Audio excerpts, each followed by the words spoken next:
Welcome back. Paul Catalina and Steven Simcox here on the Triple Option. That's right. Garrett Ross producing. Jack McKenzie is taking Thursdays and Fridays off through the football season and is going to work on Saturdays and Sundays. So good for Jack. Yeah. He would like us to incentivize him to come in on Fridays, which I think means free food. So, I mean, if he brings the PlayStation, I might compromise. Yeah, but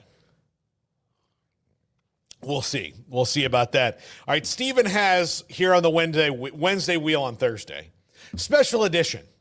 You know, like this is like sweeps. You remember the like how they used to do sweeps where like, oh my God, Cheers is on Tuesday and Thursday this week. Yep. Putting a bomb in somebody's stomach on Grey's Anatomy this time because really need that those views. You know, like medical shows run too long and you start to run out of like actual zany realistic situations. Like, but you run out of like realistic things. Yes. So then you have to like go deep into there's a bomb in somebody's stomach or Brazilian penis fish or whatever, you know. It's still on the air. I don't know. Like, my wife has started watching it again on Netflix recently. Mm-hmm. So I just come home and it's just on, you know? And I'm like, is this still on the air? And she's like, yeah. I'm like, how are they still doing this? Yeah. Why? I mean, like, don't they want to, like, move on? You think. Have a be the C star in an indie flick? And I don't know. I mean, you know, I get a steady paycheck in the acting world. It's probably a good thing. So, yeah, I mean, syndication, all that, but yeah, but like, I listened to an interview with Zach Braff the other day. He was on Inside of You with Michael Rosenbaum. Oh, I love that podcast. Yeah, and he was talking about it, and they were asking him about like when you ended Scrubs. Like he's like, well, you just kind of got like we're repeating jokes, and we're like, so we needed some time away from it. I just don't know how. And of course, the cast has changed so much on Grey's Anatomy, but like even still, that you'd be like, what's this guy got? I'm like, he got his foot caught in a lizard's mouth. And you're like, I mean, whatever. Like, okay. All right. And then these two doctors can be banging.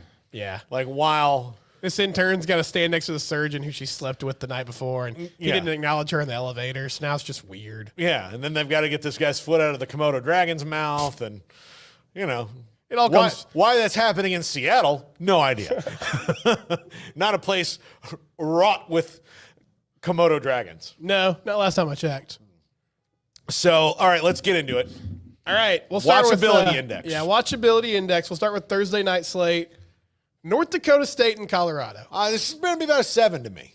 I think it's 7. It's very cute. Like, we're going to see. I think this is a good team for them to start out against because North Dakota State's going to be very fundamentally sound. Physical, and fundamentals were the problem for Colorado last year. You know, I'm sure, Steven, you've seen the baseball classic Bull Durham. Huh? Yeah. You know, they have the scene in the shower where he's like, this is an easy game. You throw the ball, you hit the ball, you catch the ball. Like, that's it. And if I gave that same speech to Colorado last year, I'd be like, this is an easy game. You run the ball, you catch the ball, you block a guy, or you tackle a guy. That's it. And that have been like, hold on, those last two parts. What's that? What was that about? What's that about? So blocking and tackling, this is a good measure of, are you better at that? Or are the guys who are going to be charged up and very fundamentally sound from North Dakota State going to make some of your better athletes look stupid because your fundamentals are crap still? Mm-hmm. So that's what they have to get down. Like, they're very good at the, like, holy crap, look at this athlete plays. They're really good at that. They are on the other end of the spectrum last season on the this is what it takes to win games consistently thing. So, yeah, I mean, I feel like this will be a fun ball game. I do wonder, it seems like one of those where the trendy upset pick has been out there for so long, has been picked up by everybody so much, that it kind of gives me the vibe that Colorado might just come out and handle their business. Yeah, but which would be good for them. Which is good for them. But the physicality of North Dakota State does give me pause because, they're going to bring the wood. And, like, that's what Colorado struggled with last year. After the first few weeks of the season when it was like, okay, we bracket Travis Hunter and, you know, we get pressure on Shedeur Sanders, we can handle these guys. Now, I do think that, I mean, they have weapons. Like, LaShawnte Wester, I'm telling you, everybody's going to talk about Shedeur and Travis Hunter. Yeah. LaShawnte Wester I think he's going to be the real difference maker for them this year. He's a guy who's a chain mover. G5 game tonight, Coastal Carolina and Jacksonville State. Not a bad one, actually. Not a bad one. I'll give that one a 6.2. 6.2. You're not going to really know anybody in the game. Yeah. Grayson McCall's not at Coastal anymore. Rich Rodriguez at Jacksonville State, right? He is. Yeah. Rich Rodriguez, Jacksonville State, not a bad G5 team there. So it should be a fun game to watch if you're kind of thumbing through and want to see something. If you're not interested, like I'm gonna have to take a break for an hour and see who gets voted out on Big Brother, but it's there, it's on, it's good background noise. Yeah. Okay, Friday night, TCU and Stanford. Watchability index, Paul. 5. It's probably fair. Not because of TCU. TCU is like 4.8 out of the 5. Stanford just needs to go back to being like Stanford used to be. I used to never really miss their big games because they had great players like Andrew Luck and Toby Gerhardt and Christian McCaffrey. They had all these really great players that played for them. And then, David Shaw was one of my favorite coaches and all that. Loved all that. But, they've just – the modern era of college football has not been kind to Stanford. No, it hasn't. I mean, to talk about how far they've fallen off the radar, like when I saw this matchup a few months ago, I'm thinking okay, Stanford, pro-style offense, line it up, run the football. And then I watched some of their tape from last year. I'm like, oh, no, that's not what they're doing anymore. Yeah. They're spreading you out. They're trying to do. No, look, they have Eric Ayomanyor, who's really, really good.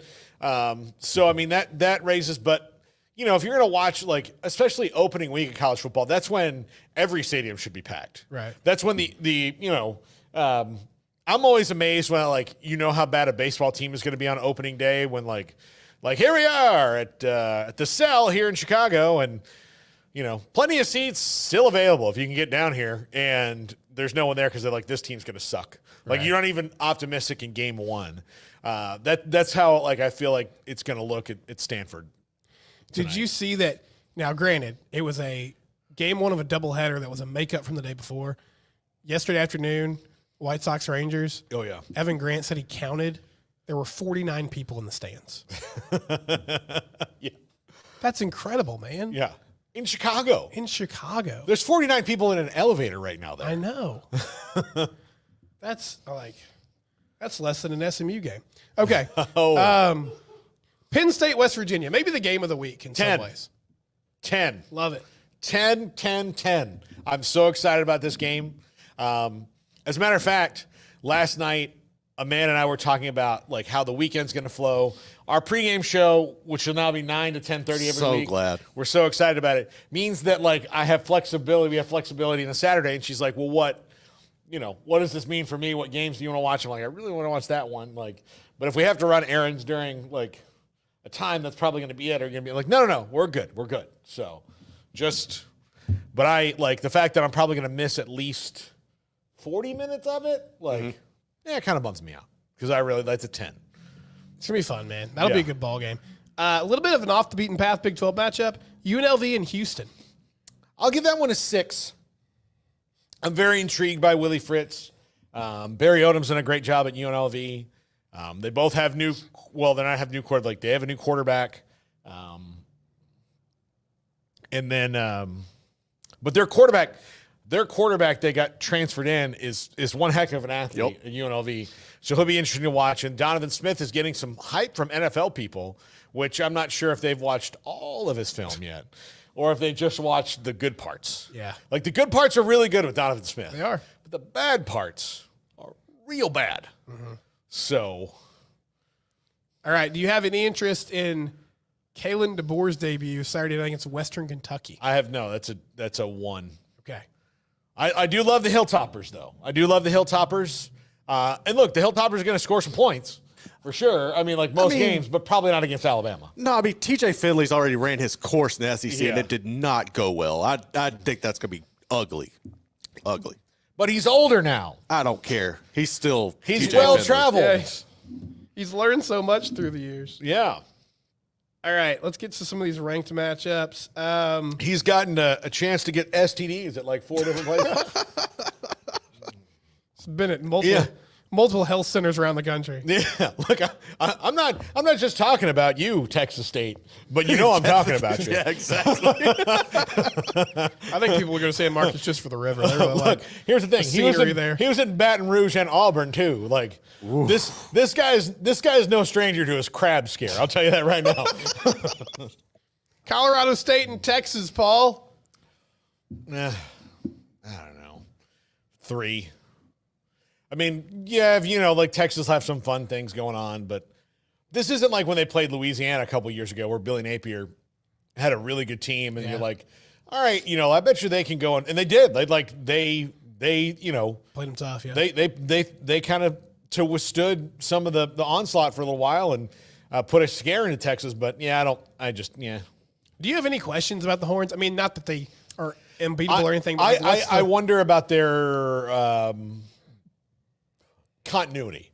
They lost they've lost it. Like there's a lot of guys who are not now. Quinn Ewers kind of makes it all better, and they've replaced a lot better. But if you look at the same thing with Florida State last week that I had the questions of. Now, they've replaced better. Like getting Isaiah Bond and Matthew Golden and guys like that, it's better than what FSU did. There's no doubt about that. But again, how do those guys work within the system? Right. I don't think that's something we're going to necessarily see early on. But look, C.J. Baxter, it's out for the year. Now, look, Jaden Blue's fantastic. That should probably be fine. But they're in a situation now where Jaden Blue cannot miss much time at all, because if that happens, then you're getting down the line of inexperienced guys. And while they're athletic, but Texas's O-line should be really good. Ewers should be even better, but no Worthy, no Jonathan Brooks, no A.D. Mitchell, and no Jatavian Sanders. There's going to be some differences. They got good players, but will those guys be as good as the guys they're replacing? That's my only wonder. Plus, I can tell you this. Their defense will probably still be good. It will not be as good as it was last year, Sweat and Murphy. Yeah, you can't replace that. And no Jalen way. Ford. You cannot. No team in the country ever replaces that.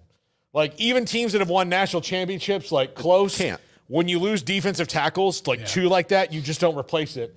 You have to, adjust, because there'll be Texas fans well, why are we giving up more yards in the run game this year? Because you don't have two monsters. You don't have these two it's 700 pros pounds, that are going to be in the NFL. You don't have those guys. They're good, but sometimes you get generational talent, and I think those guys are generational talent, especially together. Those two guys, as good as they were at the same time, the same class year, the same all that, came up together. It just does not happen that often for anybody. Sunday night, USC and LSU. Oh, this is about a 9 to me. I'm the only reason it's about and look, I'm not, the only reason it's about a 10 is it's Brian Kelly and Lincoln Riley. Lincoln Riley should get me excited about this, but the last couple years of, I'm enthused about watching USC only slightly more than I am about eating his brisket. It's not. And Brian Kelly just, I don't know. I guess I long for the wild ass days of Edo. Oh, me too. Yeah, Tell me about it. That's what it is. It does feel like they brought in a substitute teacher. Yeah, okay.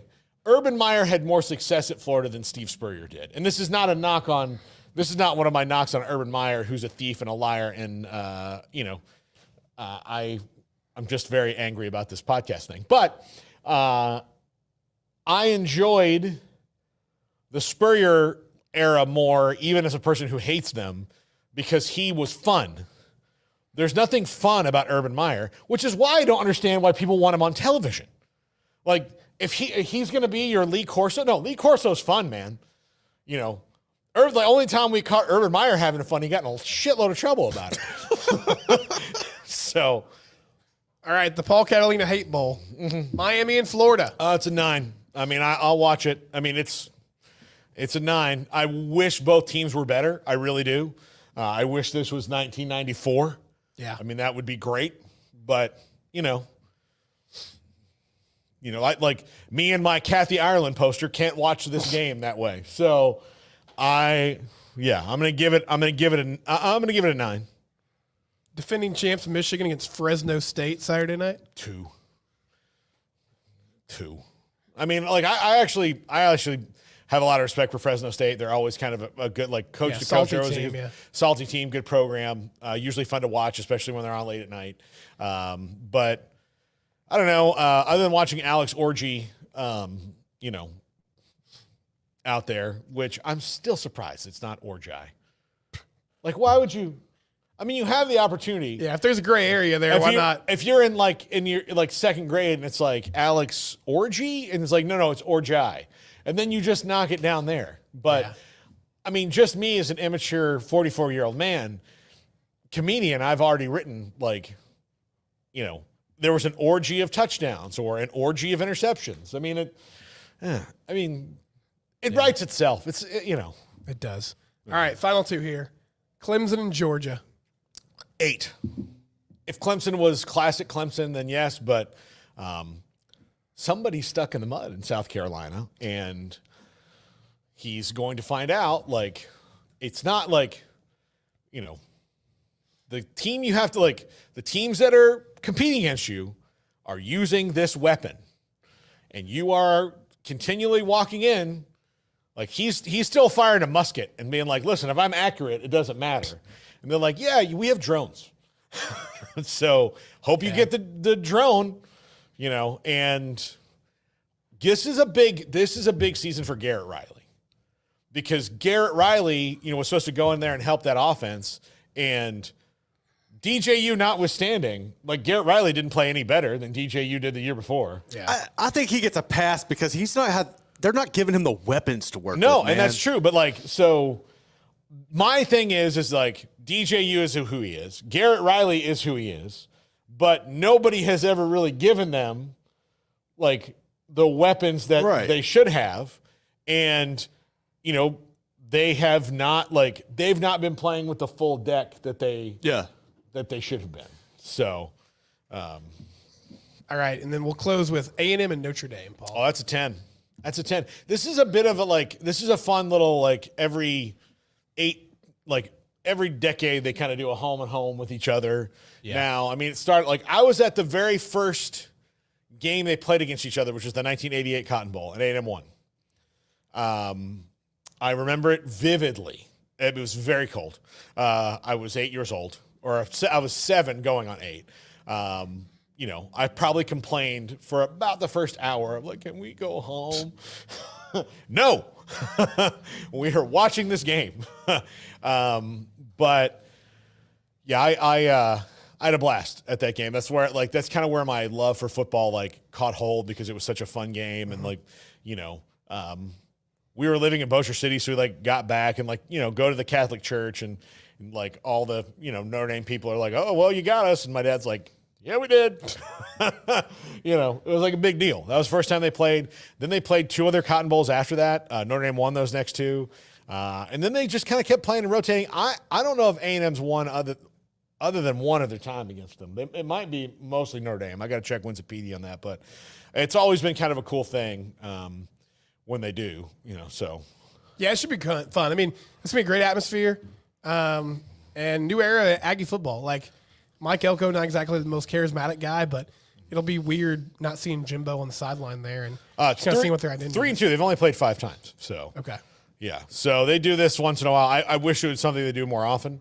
I think A&M, like, Notre Dame needs to play more games, in my opinion, down in Texas. They need to do more home and homes with teams in Texas, and I think A&M is the better situation for them. And I think going into Austin, like, I mean, they did that a couple years ago, you know. I remember, like, Texas is back was against a very bad Notre Dame team. Oh, yeah, Tyrone Swoop's touchdown. I forgot about that. Yeah, the Texas is back game was against Notre Dame. So I think they need to do that more. You know, that, like, they're never going to come and play TCU or Baylor. Or, I mean, SMU might be able to be like, look, we'll make it work. Like, we're in the ACC together. You got to. Well, they will. They'll have to do that. Yeah, they're going to have partnership. So they'll be in SMU if that stays the same. Who the hell knows? Right. But yeah, I think they need to. I think that, look, I would love to see Notre Dame go to Lubbock. Oof. I would love that. Get tortillas thrown at them. Yeah. They don't do that anymore, I've been told. I'm going to my first game in Lubbock this year. We're going to go to the Texas Tech you're going to game. find out then. And I just feel like maybe just for my, like, I would like to, you know. Yeah, Tech fans get very defensive. Like, they have a reputation for being like this raucous fan base. And then they but you talk about it, and they're like, "No, we don't do that." It's like, yeah, you do. I want you to. I'm fine with it. I'm not complaining about it. It's just like I've been hit with worse things than a tortilla. I mean, sure. If you wrap it in foil and put some meat and cheese in it, pick it up and eat it. Like toss it down to me nicely. Like I'll even like that more. But no, yeah, I think that was a phenomenon. I like no more couch burning, no more tortilla throwing. We're losing our country. Yeah. West Virginia, told me they don't burn couches anymore. And I thought, well, I mean, that's like what are y'all doing then? Yeah. It's like the McDonald's ice cream machine of college football traditions now. I'm just a little disappointed that like if I went to Morgantown, they had a big win that, the couches are all safe. Uh-huh. Somebody should bring that back this weekend if they pull it off. I'm telling you, they yes, need to. we said it. Like, look, I think they should have, especially the mayor of Morgantown, Ren Baker, who's going to be on the show today. He already talked to Smokey. Should have an edict and be like, 4 wins against teams from the Power 2. We decree that you may burn 3 couches here in the town square. Get them all set up. Yeah. Yeah. This year's couches are donated by McGinty's Furniture. McGinty's. It's good enough to burn. Flammable couches, yeah. So, well, Stephen, thank you so much. Enjoy the TCU game tomorrow night. I hope we're talking next Wednesday to a happy Stephen. I don't want anybody outside of Gainesville and Miami and a couple other places that shall remain nameless right now because I don't need to make any more enemies to feel the kind of sadness that I felt this weekend.